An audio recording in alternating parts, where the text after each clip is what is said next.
Bonjour tout le monde. Bienvenue sur la chaîne de Watchman on the Wall Québec.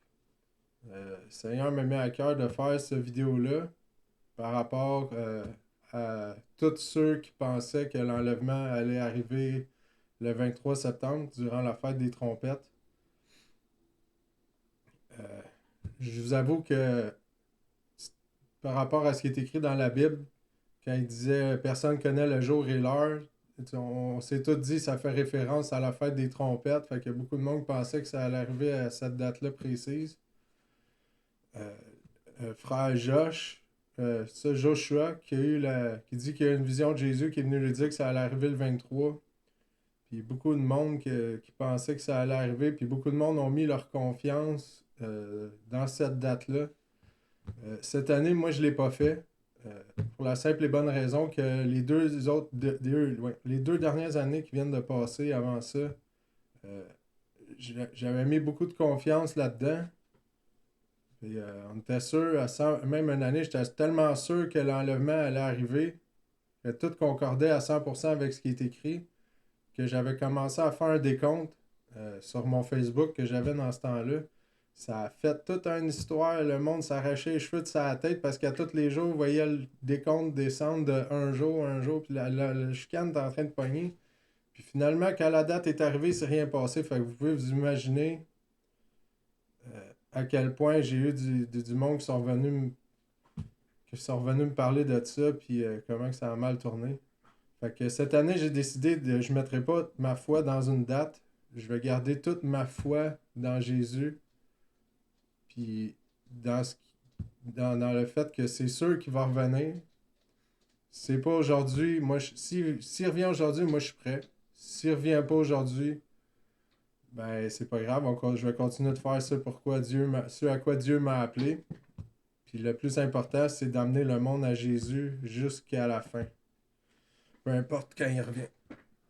Ok, donc, à partir de là, moi, j'avais à cœur de vous lire le psaume 27, qui est psaume sur la persévérance. Fait que, on commence avec ça. L'Éternel est ma lumière et mon salut. De qui aurais-je crainte? L'Éternel est le soutien de ma vie. De qui aurais-je peur? Quand des méchants s'avancent contre moi pour dévorer ma chair, ce sont mes persécuteurs et mes ennemis qui chancellent et tombent. Si une armée se campait contre moi, mon cœur n'aurait aucune crainte. Si une guerre s'élevait contre moi, je serais malgré cela plein de confiance. Je demande à l'Éternel une chose que je désire ardemment. Je voudrais habiter toute ma vie dans la maison de l'Éternel pour contempler la magnificence de l'Éternel et pour admirer son temple. Car il me protégera dans son tabernacle au jour du malheur, il me cachera sous l'abri de sa tente, il m'élèvera sur un rocher, et déjà ma tête s'élève sur mes ennemis qui m'entourent. J'offrirai des sacrifices dans sa tente au son de la trompette. Je chanterai, je célébrerai l'Éternel. L'Éternel, écoute ma voix, je t'invoque. Aie pitié de moi et exauce-moi. Mon cœur dit de ta part, cherchez ma face. Je cherche ta face, ô Éternel. Ne me cache point ta face, ne repousse pas avec colère ton serviteur. Tu es mon secours, ne me laisse pas, ne m'abandonne pas, Dieu de mon salut. Car mon père et ma mère m'abandonnent, mais l'Éternel me recueillera. Éternel, enseigne-moi ta voie, conduis-moi dans le sentier de la droiture à cause de mes ennemis. Ne me livre pas au bon plaisir de mes adversaires, car ils s'élèvent contre moi de faux témoins et des gens qui ne respirent que la violence. Oh, si je n'étais pas sûr de voir la bonté de l'Éternel sur la terre des vivants, espère en l'Éternel, fortifie-toi que ton cœur s'affermisse. Espère en l'Éternel. Donc, c'est ça, le psaume 27. Euh, Comme j'ai dit, j'ai décidé de ne pas mettre ma confiance cette année dans une date, puis de garder ma confiance dans Yahweh, peu importe ce qui arrive. Fait que cette année, je vous avoue que je ne suis pas vraiment déçu. Je m'attendais à rien, même si on espérait beaucoup. Mais vous devez savoir une chose, c'est que même si c'est pas arrivé, c'est pas grave parce que on le sait qu'on est dans la saison. Euh, le prophétique continue d'avancer à une vitesse folle. Puis là, je vais vous dire quelques quelques arguments par rapport à ça. Il y a le PDG de la compagnie Oracle, qui s'appelle Larry Ellison. Lui, il s'est joint à OpenAI, qui est ChatGPT, puis un autre monsieur chinois ou coréen, je ne suis pas certain, japonais. Ils se sont tous mis ensemble, puis ils ont investi plus de 500 milliards pour créer le plus gros intelligence artificielle au monde qui va être aux États-Unis. Puis lui, monsieur Larry Ellison, il a dit ouvertement que quand ça va être créé, ils vont surveiller tout le monde sans exception. Donc, ils sont en train de créer une méga prison digitale pour toute la planète. Personne ne va échapper à l'œil de cette machine-là. Tout le monde va être surveillé 24 heures sur 24. Ça fait directement référence à Apocalypse 13, où pour que l'Antéchrist puisse forcer la marque de la bête, où personne ne va pouvoir acheter ni vendre, à moins de l'avoir, ben, ça prend un système digital qui est assez puissant pour pouvoir contrôler tout ça. Puis c'est exactement ça qu'ils sont en train de créer. Est-ce qu'ils le savent, est-ce qu'ils le savent pas? Alors, ça, c'est un autre débat, mais c'est ça qui s'en vient. Aussi, dans Matthieu 24, quand il parlait de la fin des temps. Excusez, je vais sortir là. Ouais, quand il parlait de la fin des temps dans Matthieu 24, quand il disait une nation va s'élever contre une nation, dans le texte original en grec, c'était écrit ethnos contre ethnos. Ce qui veut dire une ethnie contre ethnie ou plutôt système de croyance contre système de croyance. C'est exactement ça qui est en train de se passer partout. L'Europe est complètement envahie par les musulmans, par l'islam, qui font rentrer du monde illégalement. Là-bas, ça n'arrête plus de rentrer, là, puis ils sont en train de perdre le contrôle. En Europe, là, c'est sur le bord de la guerre civile. Sont en train de se faire envahir. Là, les pays sont en train de tomber. Puis c'est exactement ça qu'ils font. Ils sont en train de mettre un en face de l'autre. Islam contre le reste du monde libre. Ou contre les chrétiens, si on veut. Ça, c'est Matthieu 24. Ensuite de ça, dans Acte 2, ou dans Joël, quand il parle de la fin des temps, puis qu'il dit dans les derniers jours, Dieu va répandre son esprit sur toute chair. Il dit vos fils et vos filles vont prophétiser. Vos vieillards vont avoir des rêves et les jeunes vont avoir des visions. Moi, le Dieu me l'a déjà montré plusieurs fois dans mes rêves, l'enlèvement, au moins 2-3 fois. J'en ai déjà parlé dans mes autres vidéos avant. Puis là, c'est rendu qu'il y a des enfants qui ont des visions de Jésus, dont un que sa mère a filmé pendant qu'il était à l'hôpital. C'est vraiment, vraiment impressionnant. Là. Il est couché sur le lit, puis à un moment donné, il lève les yeux, voit Jésus, il y a une larme qui coule, puis il commence à lui parler. Jésus, t'es donc ben beau, c'est donc ben beau ici. Puis à un moment donné, dans la discussion, il y a son père qui vient se joindre à Jésus. Puis son père, au petit gars, était décédé 1 an avant. Puis là, il y a une discussion avec lui. En tout cas, les jeunes ont des visions, les vieux ont des rêves. On est clairement dans les derniers jours.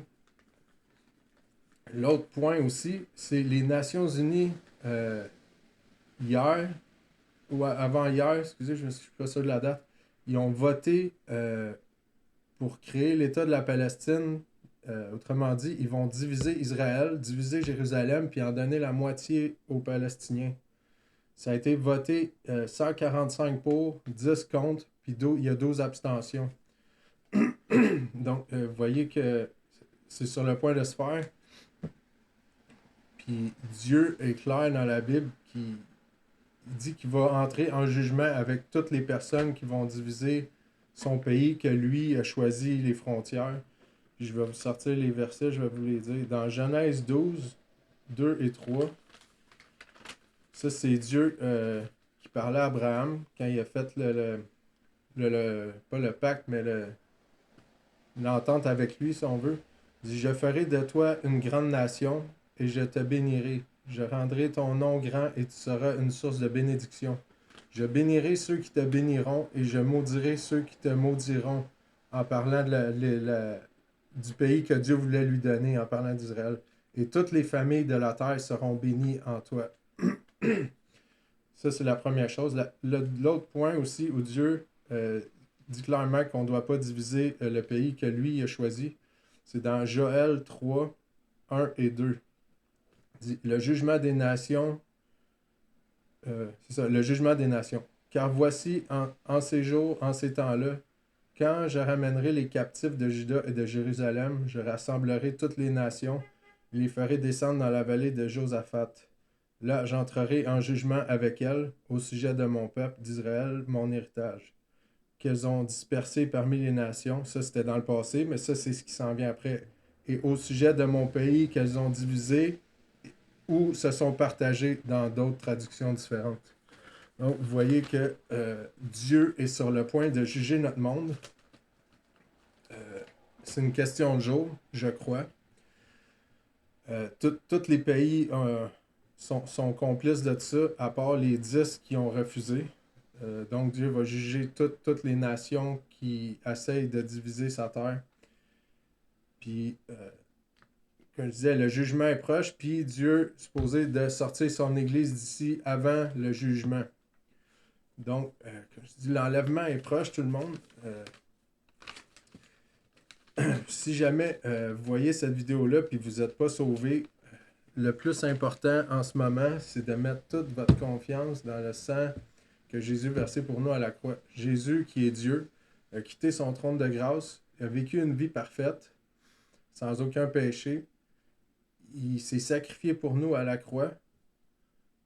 Il a été enseveli, puis il est ressuscité 3 jours plus tard. Si vous croyez à ça avec votre cœur, vous êtes sauvés et scellés par le Saint-Esprit, puis vous avez toute la droiture de Jésus sur vous. Puis lui, il a pris tous vos péchés à la croix. Si vous mettez toute votre confiance là, dans son sang qui est versé pour nous. C'est comme ça que ça fonctionne. Il n'y a rien à rajouter à ça. Il n'y a aucune de nos actions qui peut nous sauver. Je vais sortir quelques versets en lien avec ça aussi. Jean 3,16 qui dit « Car Dieu a tant aimé le monde qu'il a donné son Fils unique, afin que quiconque croit en lui ne périsse point, mais qu'il ait la vie éternelle. » Jean 14,6 Jésus lui dit « Je suis le chemin, la vérité et la vie. Nul ne vient au Père que par moi. » Éphésiens 2, 8 et 9 Car c'est par la grâce que vous êtes sauvés, par le moyen de la foi, et cela ne vient pas de vous, c'est le don de Dieu. Ce n'est point par les œuvres, afin que personne ne se glorifie. Toute la gloire est pour lui. Nous, on n'a absolument aucun mérite, aucune gloire là-dedans. Tout ce qu'on a à faire, c'est d'accepter le paiement que Dieu, Jésus, a fait pour nous à la croix du Calvaire. C'est tout ce que ça prend pour être sauvé. Que tout le monde, faites le bon choix pendant que vous pouvez encore le faire. Même si, comme je dis, même si l'enlèvement peut arriver, ça peut arriver n'importe quand. Puis tout continue de s'enchaîner vite. Là, fait que tout le monde, faites le bon choix pendant que vous pouvez. Si vous vous retrouvez devant Jésus sans avoir accepté son sacrifice, autrement dit, si vous mourrez ou si vous arrivez à la fin et que vous n'avez pas accepté son sacrifice, vous allez vous retrouver devant lui, puis vous allez savoir qu'il y a quelque chose qui ne marche pas, que votre péché est encore avec vous. Tout genou va fléchir, puis toute langue va confesser que Jésus-Christ est Dieu et que Jésus-Christ est Seigneur. Puis à ce moment-là, soit que vous allez déjà avoir accepté Jésus avant de partir, puis vous allez être sauvé, ou sinon, ben, vous allez savoir que